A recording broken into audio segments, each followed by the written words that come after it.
you have this great phrase that I'm assuming is a common phrase, and I just haven't been exposed to it, that someone is NED, meaning there's no evidence of disease. Mhm. That has been you, at least I think at the time you were writing this, that you were NED.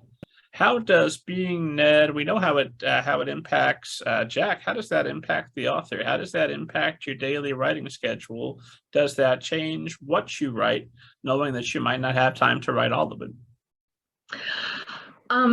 So I am NED.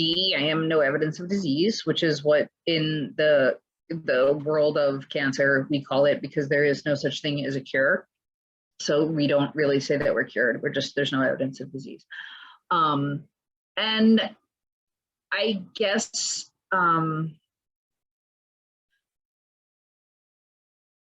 I do the same thing that everybody else does. I get up and I have my day and I work and I go to my day job and I have dinner with my husband and I read books and I go to art museums, and I don't think about it every day in the same way that other people who have never had a challenge like being told that they have cancer doesn't think about it.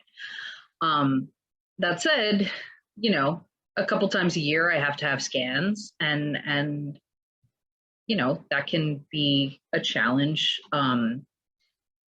simply because you've already been here and you just you don't want to hear those words again. But I do believe that I'm not any different than anyone else. Like, this was an experience that I went through and it sucked. Don't get me wrong. It wasn't fun, and I definitely do not recommend. But I'm here, and you know, like, I can't look at my life like a shortened life. I can't look at it as, you know, I have to like do all the things and see all the things, because I've always lived my life that way anyway. Like, I've always understood that, like, this is it. This is the go around that we get, you know? Like, I've always understood that I'm also incredibly lucky to be here. Like, everything had to go right through history for me to even exist. And that didn't change with my diagnosis, you know, that I still feel that I'm incredibly lucky, that you're incredibly lucky, that we're all just ridiculously lucky to wake up every day. And one day we won't wake up. And that's how it works. But I don't get up every morning and worry about it. But it took me a little while to get here, you know, like in the beginning, I definitely did, you know. The year or two after diagnosis and through treatment, you know, that was definitely an extremely trying time. But yeah, no, I guess I'm just, I mean, we're all just kind of living our lives, aren't we? Sure. I mean, I and everybody who's listening to this are going to die old and in our beds like the old lady in Titanic. Spoiler. I mean, hopefully we will all die old in our beds. I mean, that's the ideal, right? Like, but I don't know if some of us don't. I don't know. You know, I just don't think that I can. I think part of the I described my life, the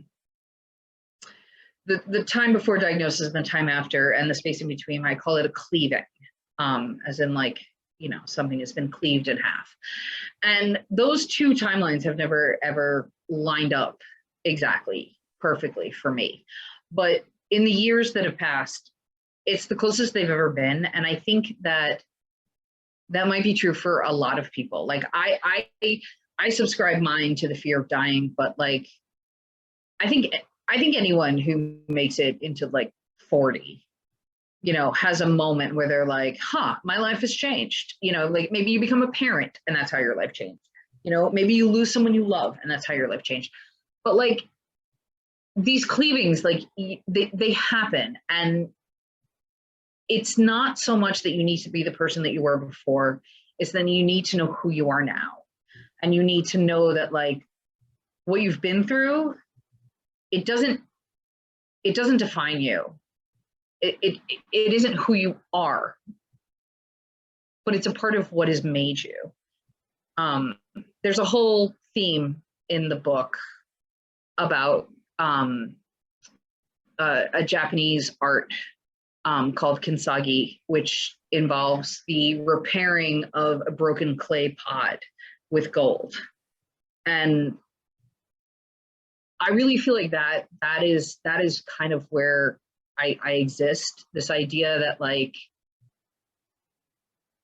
you're not repairing a broken object. Like if I got broken, if I was broken because of what I went through, and if anyone's broken because of things they go through, you're not really being repaired into what you were. You're being remade into something new.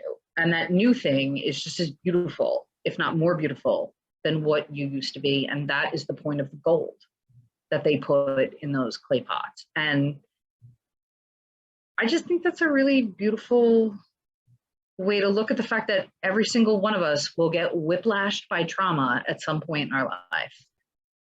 And I don't know, you look at the last few years with this pandemic. I mean, is anybody the same than they were in 2019? I mean, this is like my second health crisis to go through. I'm definitely not the same. So I don't know, you get remade, and I think that's a good thing. I had a friend. I have a friend, a writer friend. I have a lot of those, but without getting too specific, faced a very dramatic health crisis that could have gone either way. Was it wasn't quite 50-50. It was more like 70-30. So could have been looking at the end and an abrupt end. So I had a couple of months, and this person's response, I've always admired, I think I admire it, is to write faster. Wanted to get that last book done and make sure it was as good as it possibly could be. And so when you're looking death in the eye, so to speak, although we're all kind of looking at it, whether we know it or not. We are. Extremely fresh and walking around. There's only one end here, friends. Except the movies. But is there a moment there where you feel like, because I felt this way during the pandemic, a question of, is this writing thing still relevant? Is this the most important thing for me to be doing right now? Does it block you from writing? And when do you return to writing, or do you write harder? I write harder. Writing has always been, for me, the thing that grounded me when the world started to spin. Be that just like the general chaos of life, or like something major like a pandemic, writing has always been the thing that refocuses me. And I write okay, I'm gonna say I write every day, but like I'm getting older and sometimes I sleep in. So Good for you. I write in the mornings at 4:45 in the morning, which is pretty early. And then I write for 2 hours, and then I go to my day job. And I've always kind of existed in a place where like that is my time. That's my time to do the thing that matters the most to me. And if I have a good writing morning, I don't care what happens during the course of the day. Like I could have the worst work day in the world and it won't matter because I had a good writing morning. And for me, I didn't skip a beat. And I know so many people who struggled with trying to create during the pandemic, and I completely sympathize. And that they just didn't feel that they could. And trust me, I did a lot of laying on the couch in an existential crisis too. But I feel like I've trained myself and my brain that when it's time to write, it's time to write. And everything else is outside of this room. I'm in this room, and that's all that matters. And I do think in a lot of ways it saved my sanity, both through my diagnosis and through the pandemic and through God knows what else is going to happen next, since we seem to be on like the dystopic crash course. Nope, it's all smooth sailing from here. Yeah. Is that what it is? Okay, good to know. Good to know. All right. We got the all okay from Rob. It's good. I'm calling it. No worries, esteemed audience. It's fine. It's like that meme of that guy in the fire, and he's like, "This is fine. It's fine." That's where we all live. That's where we're all living. But yeah, I definitely think that writing is my I guess like security blanket. You know, it's the thing that I do when everything feels like it's falling apart. And I think it's interesting that when everything feels like it's falling apart, I immediately like, oh, I'm gonna write horror. Because, you know, why not? Yeah, don't need any comfort, like fuzzy good stories. Let's just write ghosts and chaos and plates full of teeth. So yeah. I find, this is just me personally, I find that if I'm sad about something or deeply frustrated about something, then that's a good time for horror, especially if I'm writing for older readers, because then I can be the one extracting revenge. Whereas if I'm feeling a little bit overwhelmed immediately following the pandemic, I wrote more middle grade. Like I'm going as hard and as far from scary as I possibly can. Sure, that makes sense. I can totally see that. I can totally see that. There are times when you want to delve deep, and there are times you got to dig in your heels and take it just a little bit more gently. So, but you're writing all the way. You think that having faced, because this is 2016 that you got diagnosed? 2014. 2014, okay. Mm-hmm. So does that recalibrate how all of the news that is to follow the Trump years that come? Does that recalibrate that, hey, I'm still here? It's a shame that it's all madness, but I am still here. Does that change your perspective on things a little bit, you think? I think that it did. I think the really weird thing. So I was diagnosed with cancer in 2014, and it was something that my husband and I went through very privately. We didn't tell a lot of people. I didn't share this with my parents at the time because they were also both very ill, and they had very important surgeries that needed to take place. And I worried that if I had told them at this exact moment, then they would, opt not to do that, which is exactly what they would have done. So for a small period of time, it was just something that my husband and I carried. And I told a few close friends, I told my sisters, and that was it. It was a very tight circle, which weirdly I think was really good for me, because I can't imagine going through that and like, I don't know, being on Twitter or whatever, it just seems insane. So we went through this experience where it was like our lives have been upended, like completely upended.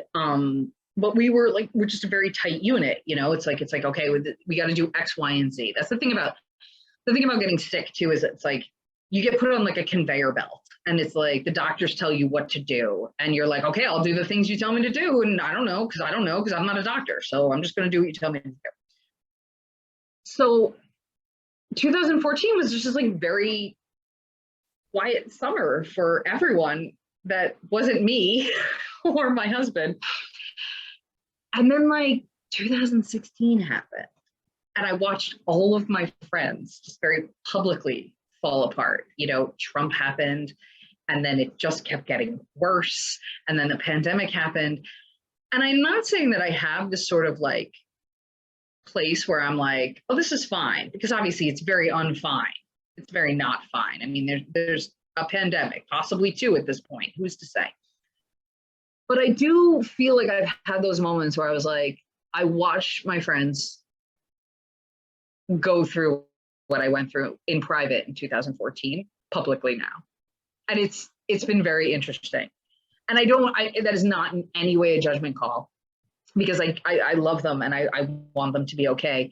But I definitely have had moments where I was like, oh, okay, you've never had a health crisis, so let me see if I can help you through this, because I've done this before. I've got I got a little bit of training in what it's like to have your whole world get turned upside down. And you know, I mean, obviously it's different because in 2014, my husband and I were like, we would go to the movies, which is something, you know, in Brooklyn, you definitely weren't doing in 2020, you know, you weren't going anywhere.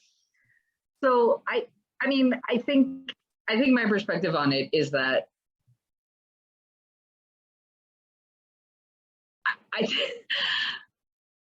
I think that everyone thinks the bad will never end, but having been through bad by myself and then been through bad with everyone else, it's gonna end.